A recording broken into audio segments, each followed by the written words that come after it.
월요일, 오늘은 그냥 쇼츠가 아니라 한번 제대로 된 동영상 유튜브용으로 해서 조금만 길게 찍어볼까 싶은 생각에 집에서 켜봅니다.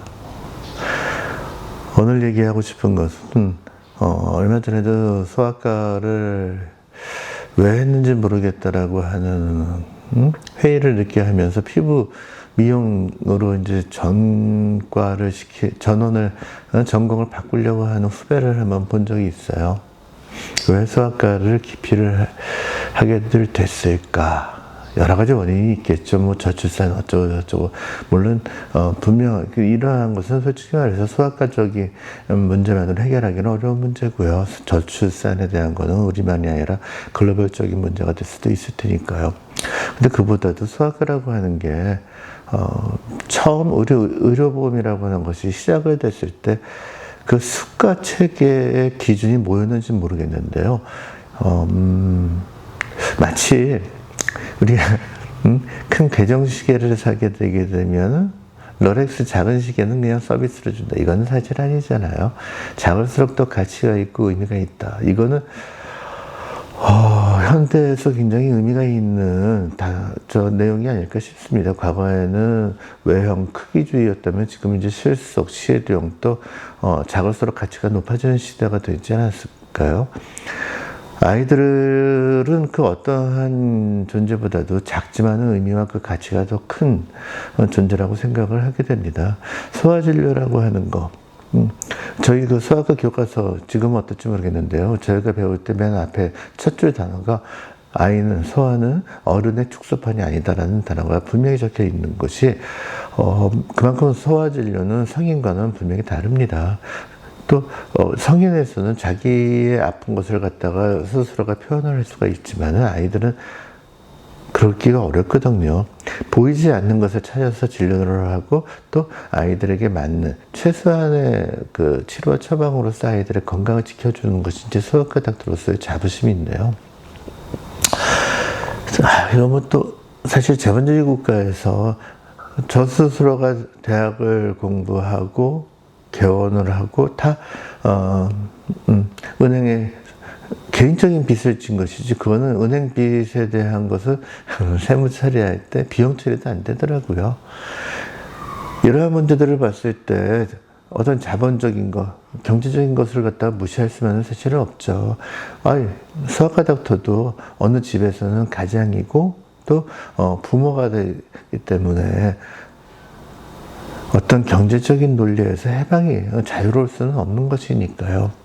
근데 문제는 탁과, 같은 메디컬 파트에서 내과나, 이렇게 산부인과도 그렇고요. 이런 어떤 그 수술을 하는 과나 조금 성인을 대상으로 하는 과에서는 보험에서 적용이 되지 않는 비수과라고 하는 게 있습니다. 비수과 항목이 상당히 많고, 또, 본인들, 성인들이 스스로가 필요성을 느껴서 하기 때문에 이 비수과에 대한 접근도나 어떤 뭐라고 해야 될까요? 처방에 대한 그 수능도가 소아과에 비해서 상당히 높고 또 그 수가 많게 됩니다. 근데 소아과는 비수과라고 할 수 있는 내용이 상당히 제한적이고요. 또 소아진료에서는 몇백 원 단위, 많아봤자 1, 2천 원 단위이기 때문에 경우에 따라 제가 출근을 한 8시 한 5분, 10분에 하게 되더라도 9시까지 기다렸다가 진료를 하게 되는 이유가 9시 이전에 하게 되면 야간 진료가 몇백 원 더 붙게 되는, 그래서 여기에도 예민들 하시기 때문에 제가 기다렸다가 진료를 하게 되곤 하는데요. 이런 그 몇백 원의 차이, 또 초진이라고 해서 1, 2천 원, 2, 3천 원이 더 붙게 된다고 하기 때문에 거기에 대해서 상당히들 예민하시거든요. 물론 그런 말씀들을 하실 거예요. 몇천 원 더 받는, 그 환자들한테 받는 것이 아니라 나라에서 받게 되는 보험 수가가 또 있지 않느냐라고. 맞습니다. 근데 그거 다 한다 하더라도 결국은 소아과에서 우리가 이제 경제 활동을 한다는 것은 박리담에 머릿수로 이제 진료를 할 수밖에 없어요. 소아과의 수익은 참 계산하기 편합니다. 몇 명 봤어 하게 되면 바로 얼마에 그게 나오니까요.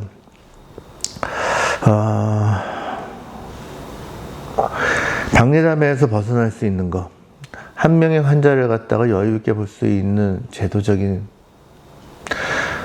소아 환자가 한 명 오게 되면 솔직히 말해서 한 명의 치료를 하는 것이 아니라요. 부모, 같이 오게 되는, 부모, 보호자가 한 명이든 두 명이든 세 명이든 그분들을 다 진료하게 되는 것이거든요.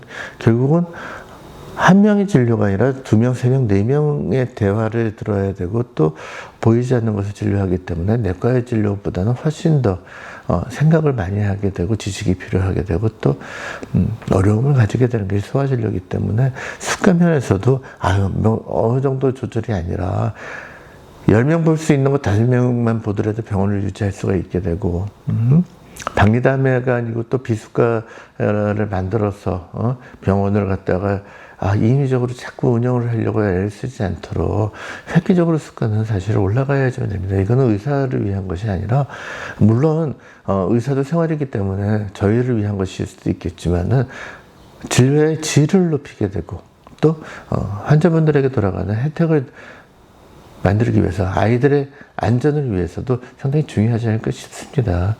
영유아 검진이라고 해서 개월별로 이제 하고 있는 것도요. 조금 더 자세하고 세밀하게 할 수 있고 필요하게 되면 혈액검사나 기타 다른 추가 검사를 할 수 있는 여건이 주어질 수가 있어야지만 될 것 같고요. 일본에서도 이러한 문제가 한때 있었었는데 거기는 아마 제가 알기로는 아동수가라는 게 있어가지고 연령별로 그게 체계가 달라져 있는 것을 그렇게 알고 있는데요. 우리나라도 좀 더 뭐 저출산 어떤 이런 그 정책 이런 걸 떠나가지고 이미 태어난 아이들에 대한 보호를 위해서 좀 만들어져야 될 여러 가지 보완책들이 필요하지 않을까 싶습니다. 아이들은 병원에 오면 울어요. 저희 은사께서 그런 말씀도 한번 하셨던 기억이 나는데요.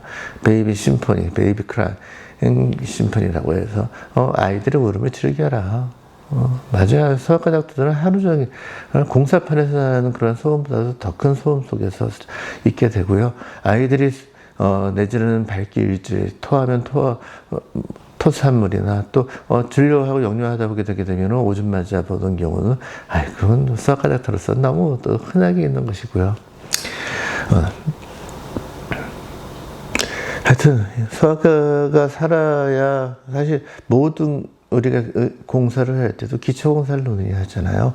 그렇듯이 아이들의 건강이 돼야지만 이 사회가 건강한 사회가 될 수가 있기 때문에 모든 과 중에서도 사실 소아과가 더, 물론 제가 소아과를 하고 있기 때문에 더 그렇게 느낄 수 있는 건지는 모르겠지만은요, 더 그 가치를 느끼게 해서, 괜히 다른과 하려다가 할 수 없어 낙수, 이런 것이 아니라, 저희 때는 내외선수라고 해서 메이저라고 하는 단어, 그래서 가장 우선적으로 선택을 하는 과 중에 하나였었거든요. 우리 의과대학, 우리나라에서 가장 유능한 인재들이 가는 게 의과대학이잖아요.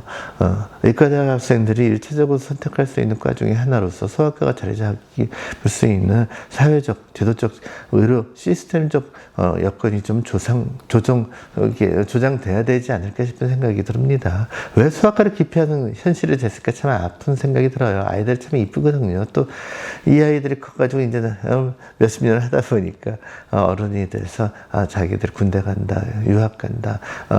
제가 그래서 결혼 주례를 3번이나 썼었는데 저희 환자분들은 아이들이 이제 커서 엄마가 되고 아빠가 되는 과정을 이렇게 지켜보는 게 참 의미 있고 중요하고 소중하고도 가치 있는 과가 소아과인데 자꾸 이게 약해지는 모습이 아쉽습니다.